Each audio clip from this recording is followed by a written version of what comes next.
बिस्मिल्लाहिर्रहमानिर्रहीम। अस्सलाम वालेकुम। उम्मीद करता हूँ कि आप सब ठीक होंगे। ये बंदा नाचिज़ एक नए व्लॉग के साथ आपकी खिदमत में हाजिर है। अल्हम्दुलिल्लाह दोस्तों, शुक्र अल्हम्दुलिल्लाह हमने अपनी गेहूं की फसल उठा ली है।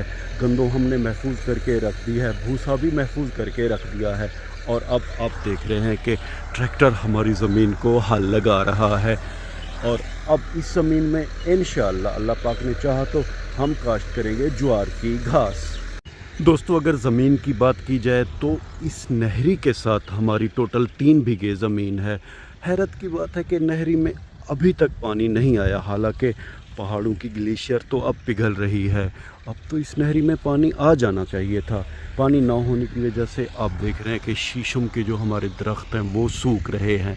हालांकि ये बहार का मौसम है, अगर नहरी में पानी होता तो हमारे ये दरख्त मज़ीद सरसब्ज हो जाते।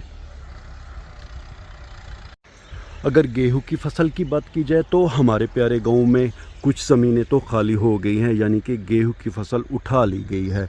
मगर कुछ ज़मीनों में आप देख रहे हैं कि गठड़ियाँ रखी हुई हैं, क्योंकि 2-3 दिन पहले बारिश आ गई थी। अब ये ज़रा सूख जाएंगी, फिर इंशाल्लाह इन गठड़ियों को उठा लिया जाएगा। वो ज़रा आगे हमारे प्यारे अंकल की ज़मीन है, वो वेपर मशीन यानी कि ट्रैक्टर की मदद से गंदम की कटाई कर रहे हैं। खैर, अब हम चलेंगे अपने खेत की तरफ। ट्रैक्टर अब आखिरी खेत में आ गया है हल के लिए। आज मौसम अल्हम्दुलिल्लाह बड़ा ही प्यारा है, आसमान बिल्कुल साफ़ है, बस हल्के हल्के बादल दिखाई दे रहे हैं।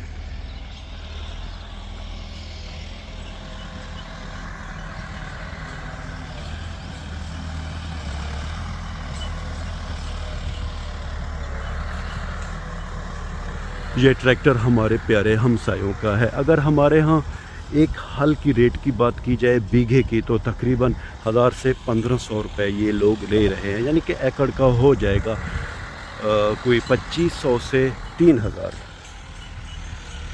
अब हम अपनी ज़मीन के अंदर आ गए हैं। इस ज़मीन में हमने जानवर की गोबर मिलाई है। कोई भी फसल काश्त करने से पहले हम अपनी ज़मीन में या तो फिर डीएपी खाद मिलाते हैं या तो फिर जानवरों का गोबर। मेरे हिसाब से जानवरों का गोबर बहुत ही मुफीद है खेतों के लिए।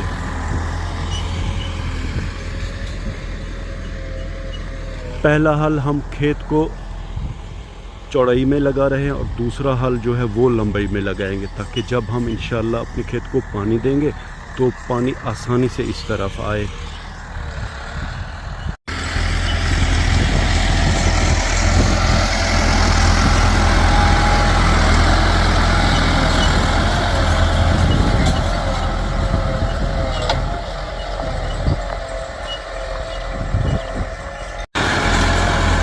दोस्तों, जो जो ट्रैक्टर खेत को हल लगाता जा रहा है, आप देख रहे हैं कि परिंदे हल के पीछे भाग रहे हैं, क्योंकि ज़मीन से कीड़े मकोड़े निकलते हैं। तो ये परिंदे वो कीड़े मकोड़े बड़े ही शौक से खाते हैं।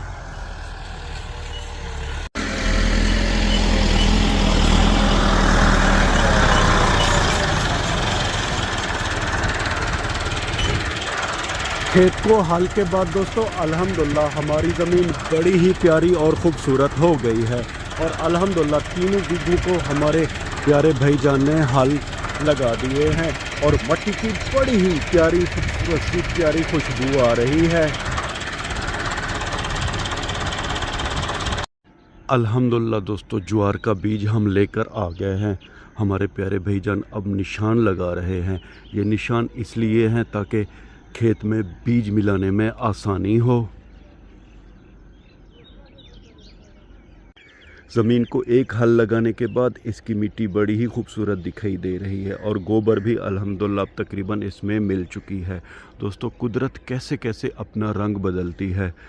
कुछ ही महीने पहले यहाँ पर सरसब्ज गंदम के खेत थे, मगर अब मौसम बदल चुका है, गर्मियाँ आ चुकी हैं और हमने अल्हम्दुलिल्लाह गंदम की जो अपनी फसल थी गेहूं की वो उठा ली है। और अब इस ज़मीन में हम घास काश्त कर रहे हैं। बस ये सारा वक्त की बात है। ज़मीन को हमने 2 हिस्सों में बांट दिया है, यानी कि दरमियान में निशान लगा दिए हैं और अब चल के ज्वार का बीज थाल में निकालेंगे।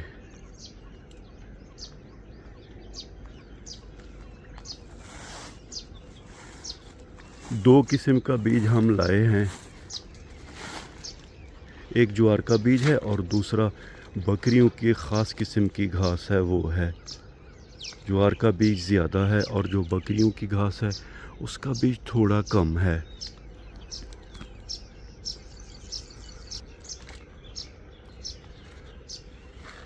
अगर दोस्तों 1 बीघे में ज्वार के बीज की बात की जाए तो हम लोग यहाँ पे 15 से 16 किलो 1 बीघे में मिलाते हैं। हम लाए हैं 10 किलो क्योंकि हमारी जो ज़मीन है वो 3 कनाल है। 1 कनाल में हम लोग बकरियों की जो ख़ास किस्म की घास है वो काश्त कर रहे हैं। अल्हम्दुलिल्लाह बीज बड़ा ही ज़बरदस्त है। ये देसी बीज है। ज्वार की 2 किस्में होती हैं, एक होती है सदाबहार और एक है देसी किस्म। हम देसी किस्म लाए हैं बीज की। सबसे पहले खेत में ये ज्वार का बीज मिलाएंगे, उसके बाद ये जो बकरियों की ख़ास किस्म की घास है वो खेत में मिलाएंगे।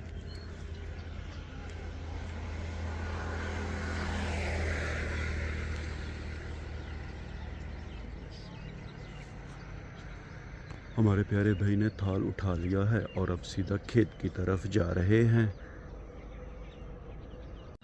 तो मेरे प्यारे दोस्तों अल्हम्दुलिल्लाह हमने ज्वार का जो बीज है वो खेत में मिलाना शुरू कर दिया है।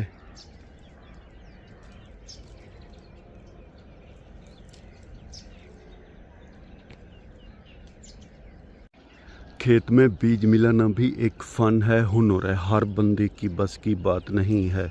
हमारे प्यारे गांव में कुछ प्रोफेशनल लोग ही ये काम करते हैं।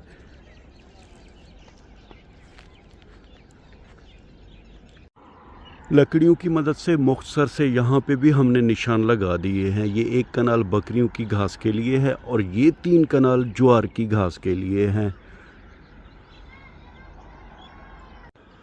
तो मेरे प्यारे दोस्तों अल्हम्दुलिल्लाह हमने इस ज़मीन में ज्वार का बीज मिला दिया है और अब दोबारा ट्रैक्टर आएगा और इस खेत को एक हाल हम लगाएंगे। उसके बाद इंशाल्लाह ट्यूबवेल की मदद से इसे पानी देंगे। इस तरह हमारी ज्वार की जो घास का काम है वो मुकम्मल हो जाएगा।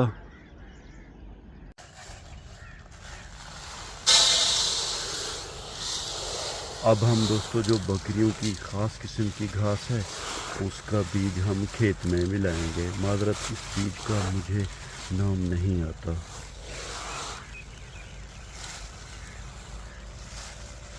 इस बीज को ये जो सामने 1 कनाल है हम इसमें मिलाएंगे।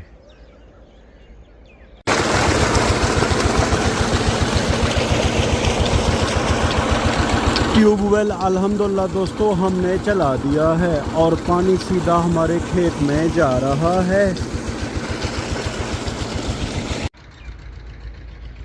इस खाल की सफाई हमने फ़िलहाल नहीं की। हाँ, जब हमने गंदम काश्त की थी यानी कि आज से 6 महीने पहले हमने इस खाल की सफाई की थी। अल्हम्दुलिल्लाह पानी बड़े ही खूबसूरत अंदाज में हमारे खेत की तरफ जा रहा है।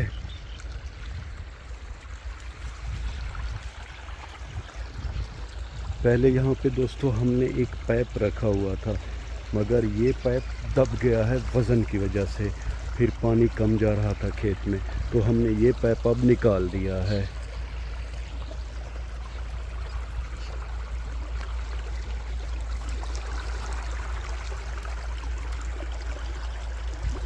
तो मेरे प्यारे दोस्तों उम्मीद है कि कुछ ही देर बाद इंशाल्लाह हमारा ये बीघा पानी से फुल हो जाएगा। व्लॉग के आखिर में उम्मीद तो यही करता हूँ कि आपको हमारा ये व्लॉग पसंद आया होगा और अगर आपको हमारा ये व्लॉग पसंद आया तो इसे लाइक करें, शेयर करें अपने फैमिली मेम्बर और दोस्तों के साथ। और हाँ, अगर आपने अभी तक हमारे चैनल को सब्सक्राइब नहीं किया जी तो बराए करम हमारे चैनल को सब्सक्राइब कर दें और इस वीडियो को लाइक कर दें। अल्लाह ताला आप सबको अपनी पाक हिफ्ज़ व अमान में रखे। अल्लाह ताला आप सबको दुनिया और आखिरत की इज़्ज़त और खुशियाँ अता करे। अपना बहुत सा ख्याल रखिएगा, हमें अपने नेक और पाक दुआओं में याद रखिएगा। रब राखा।